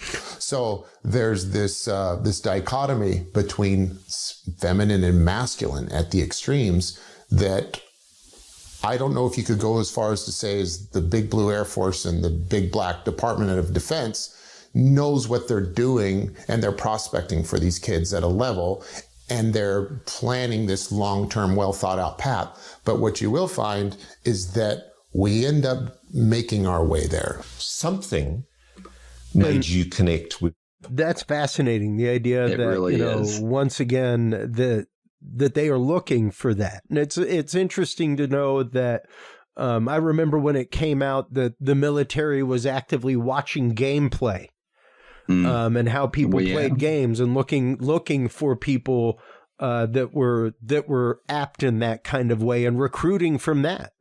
You know, it's how you find good drone pilots. It's how you found, it's how you find great drone pilots. It's how you find people, even whenever the assassination attempt happened and, you know, everybody was like, oh my, how did a 21-year-old execute this? I'm like, I don't think you've ever played one of the games that these 21-year-olds play, where literally the job is to climb up and snipe somebody.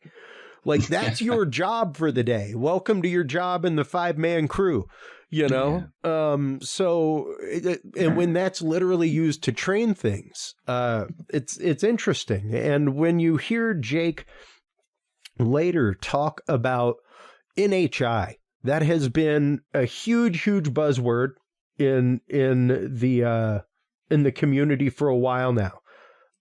Since David Grush first put it out there, the idea of non-human intelligence and what that might mean. And Grush was very, I think, evasive in terms of what that meant.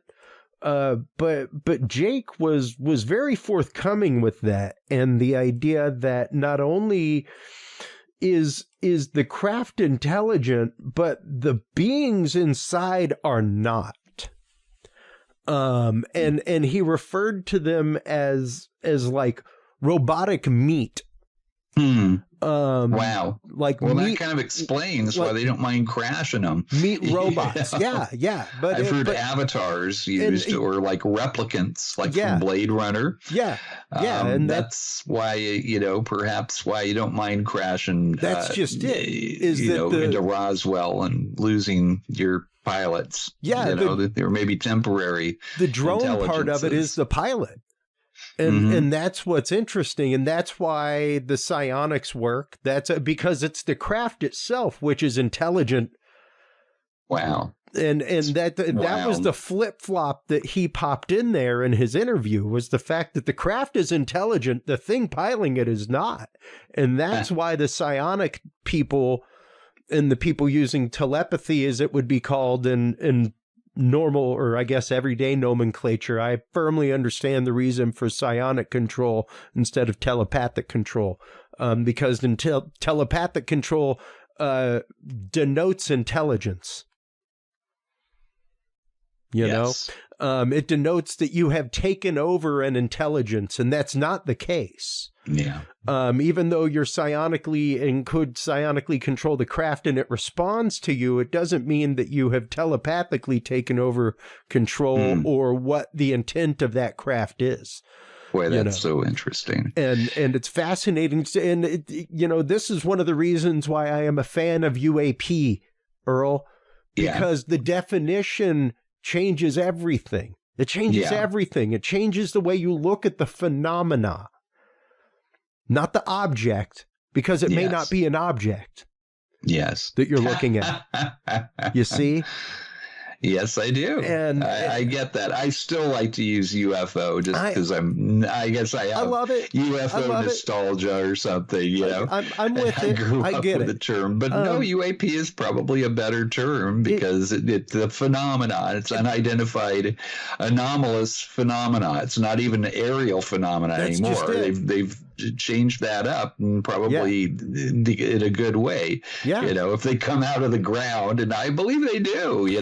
I've heard that one before too. And that's just from very intelligent witnesses. One of the things that I remember Hal Puthoff talking about at the remote viewing conference that I saw him at in Menlo Park was a case where somebody passed through a UFO. Yeah. And I've heard it referred to in MUFON cases, things like that. Well, they take people through walls and windows, and they don't seem to care to go to the trouble of opening the window first or the door. That's and when you think about it, matter is mostly emptiness. It's vacuum. That's right. That's what the universe tricks itself into existence. We maybe trick it into existence. The shared illusion of reality. Yeah. And again, this is quantum physics and the way that science really is. And it sounds like voodoo or black magic and, or satanic maybe. And it's going to scare people, but that's the nature of the universe. But it's matter. That's just it, though, is it is an absolute truth. It is something that we know is there. And it's, we talk about it regularly on the show, the idea that we know that there are more than 3 dimensions. We know that there are. We know that they are just adjoining to us. So the idea of something vibrationally being out of sync or not being able to be seen by the very narrow bandwidth that our eyes see, like 4 nanometers of bandwidth within the electromagnetic spectrum, folks, is visible light. that our eyes can see. So it's like 4 terahertz or something like that is what our actual bandwidth is. Parrots can see a little bit more. Octopi can see a little bit more, but to know that these things may exist just outside of that vibrational range, adjunct to us, not away from us, not even from other star systems, just adjunct and here. And the craft themselves could be intelligent. Yeah. Well, I have heard this from very, very good sources before this guy came out and said that. It's not, again, this is nothing new. And I have personally worked on many cases where, and they're usually military, not exclusively, but a lot of military guys where they'll have an experience, right, taken or visited, and then they start having these dreams that are realer than dreams, where they are piloting a craft themselves with their mind. They're being trained to use their mind, and I had, one of my favorite cases was one of a Marine that was taken through the ceiling of his barracks at Camp Pendleton many years ago, back in 1968. And he still believes he has contact today. It initiated some kind of connection with this other intelligence. And I spoke with his children, with his wife. Everybody said, yeah, Dad went to Vietnam, but that's not, he doesn't talk about Vietnam or PTSD from Vietnam. He talks about his experience with the aliens. Yeah. And he told me, he said, well, they scared the hell out of me. I thought it was the devil at first when it happened, but then, but now they're teaching me how to fly craft. And I have these dreams that are realer than dreams. And he was, it was like a bubble, a transparent turquoise bubble. And he shared this very detailed account of flying this thing with his mind over the San Diego Navy Yard. Wow. And but he's not the first person to tell me this. I've had other people in the military. I had one woman put in a case where she was, using her mind to fly this. It sounded exactly the same as what he described, and I didn't really make that part of the case public ever. I mean, this may be the first time I ever mentioned that element to the Camp Pendleton case.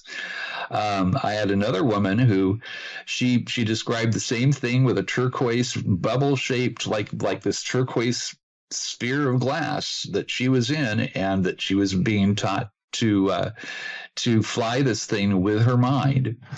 And it was funny because after I spoke with her, she gave me the date, and it was over a military base. And then somebody from that military base, unconnected, completely unconnected with her, she was not military, they put in a report of a blue, like a glass sphere that was flying over the base. It was on the same day.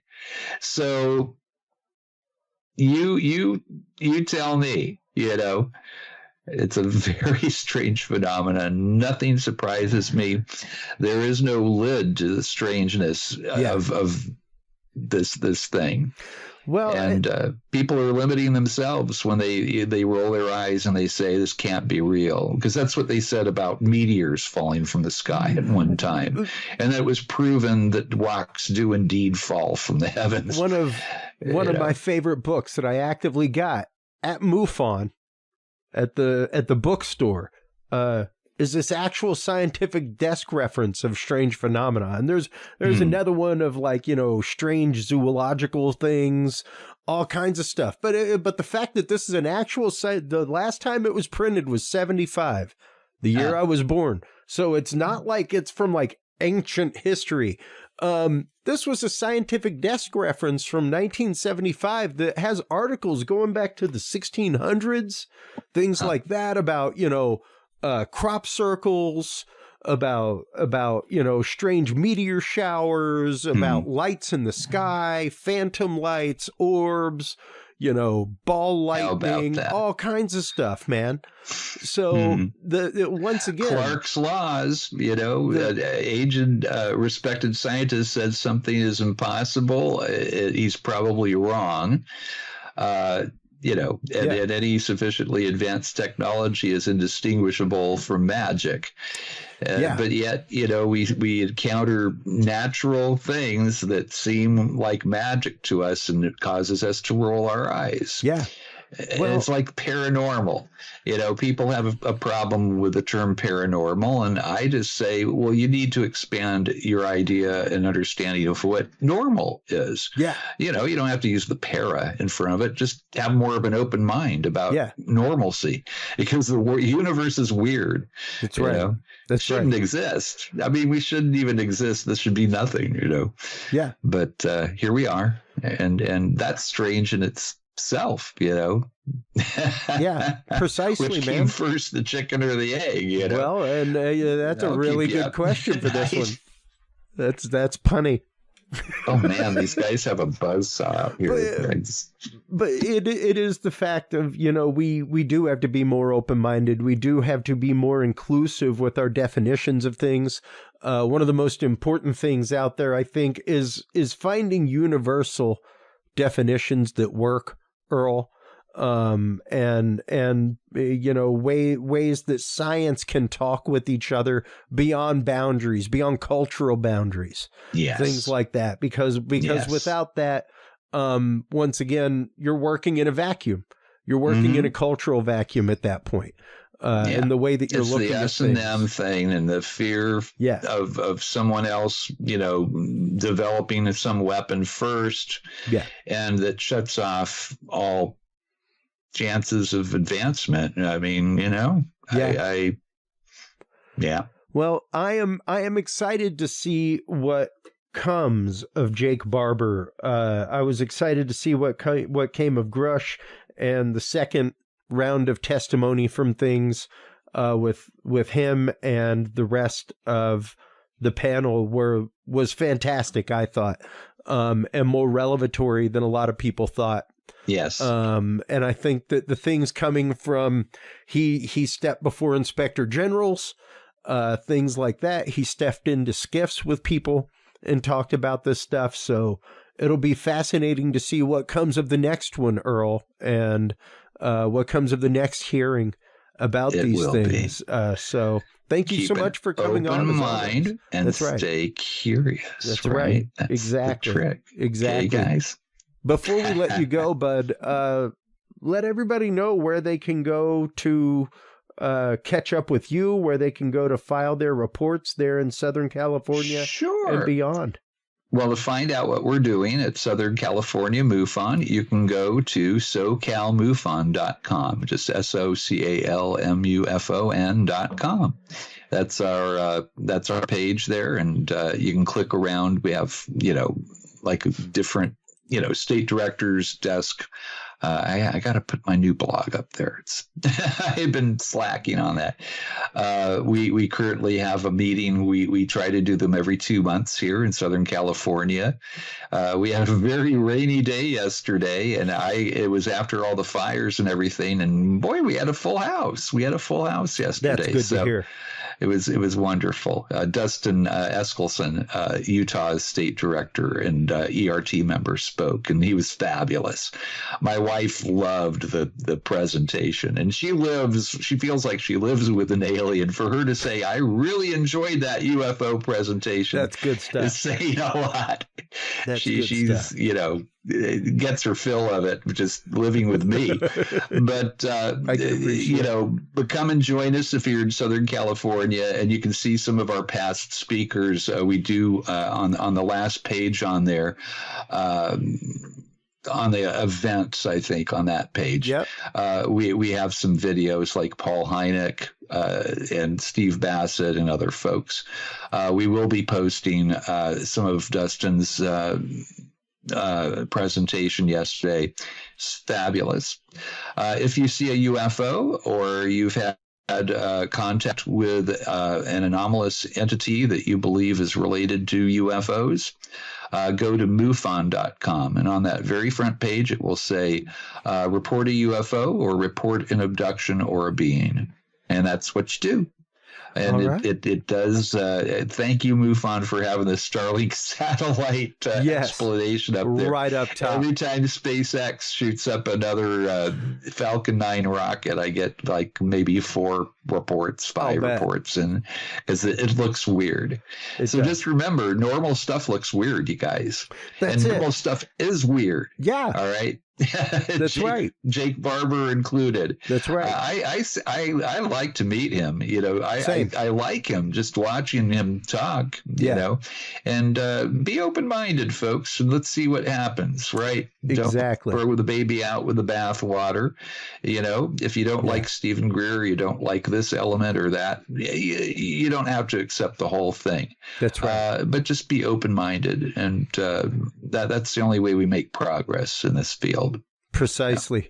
Earl, thank you so much for your time as always, my friend. Hold the line real quick while we close things out with everybody. While you are online checking out everything from Earl Grey and Southern California MUFON over at SoCalMUFON.com, make sure to stop on by Curious Realm. CuriousRealm.com/videos is where you can find not only all of our episodes and also content from all of our guests, but also our special playlist there from YouTube of UFO and declassified government panels.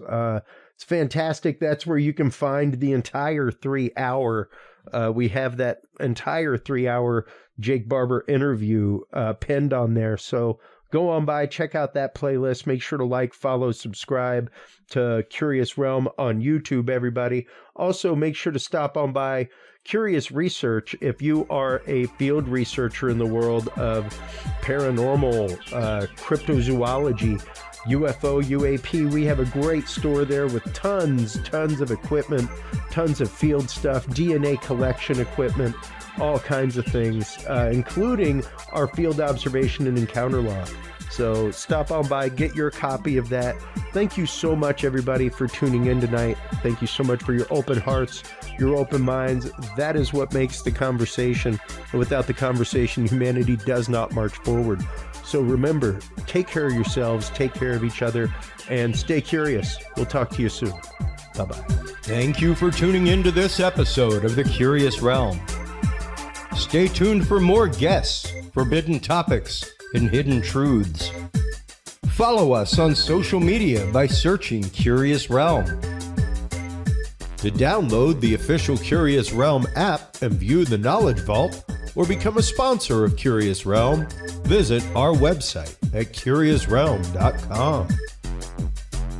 Curious Realm is available on your favorite podcast and video services, curiousrealm.com, as well as KGRA Radio, APR TV, and the official Curious Realm app for Roku devices.